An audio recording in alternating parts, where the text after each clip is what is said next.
जय भीम। नमो बुद्धाय साथियों। दोस्तों, आप लोगों ने सुना तो होगा कि चमार जाति कभी भी भगवान को नहीं मानती है और ना ही कभी भगवान की पूजा करती है।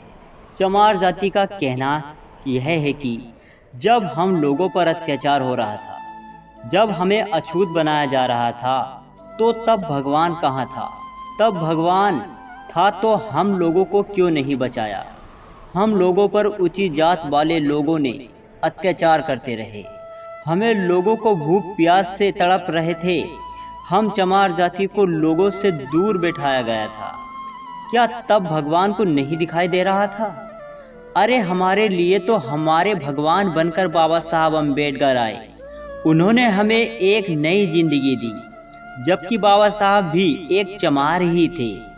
उन्होंने हमें अछूत की जिंदगी से मुक्त कराया, हमारे ऊपर हो रहे अत्याचार को रोका, हमें समाज में लोगों के बीच बैठाया।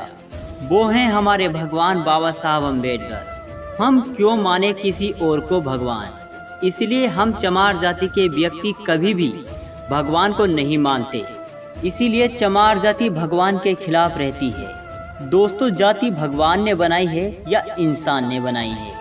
अगर जाति भगवान ने बनाई है तो फिर भगवान ही जातिवादी है, फिर भगवान खुद ही अत्याचारी है कि भगवान ने जाति बना दी और लोगों को जाति में बांट दिया।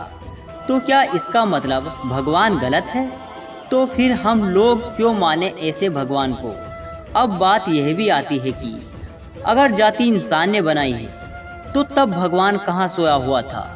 आखिर भगवान कहाँ था जब इंसान लोगों को जाति में बांट रहा था? तो भगवान को समझाना चाहिए था, रोकना चाहिए था, या श्राप दे देना चाहिए था कि तू ऐसा मत कर। जाति तो पशुओं में होती है, कीड़े मकोड़ों में होती है, सभी जीव जंतुओं में, वनस्पतियों में जाति पाई जाती है।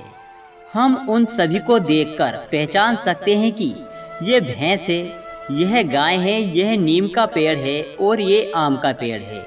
आप यह सब पहचान सकते हो, लेकिन जब बात इंसान की आएगी तो आप नहीं पहचानोगे कि यह किस जाति का व्यक्ति है।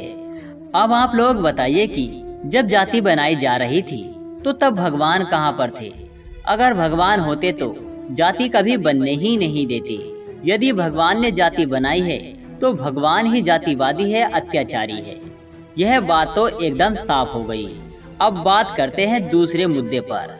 जब जाति बनाने के बाद इस देश के शूद्रों, अति शूद्रों पर अत्याचार हो रहा था, जब उन लोगों को गुलाम बनाया गया, जब उन लोगों के कमर में झाड़ू और गले में हांडी बांधकर घुमाया गया, जब उनको घर से बेघर कर दिया, उनको पढ़ने के लिए शिक्षा नहीं दी गई, जब उनकी बहन बेटियों की आबरूओं और इज्जत को लूटा जा रहा था, जब उनके साथ जानवरों से भी बदतर सलूक किया जा रहा था, तो तब उस समय में भगवान कहाँ सोया हुआ था?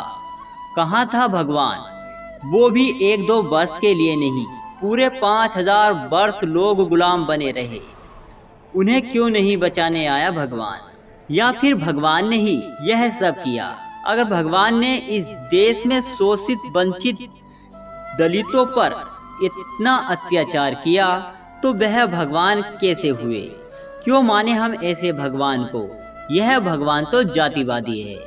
तो मित्रों, अगर आपको यह वीडियो पसंद आई हो तो हमारे इस वीडियो को लाइक करके एवं कमेंट करके हमें जरूर बताएं। जय भीम, जय भारत।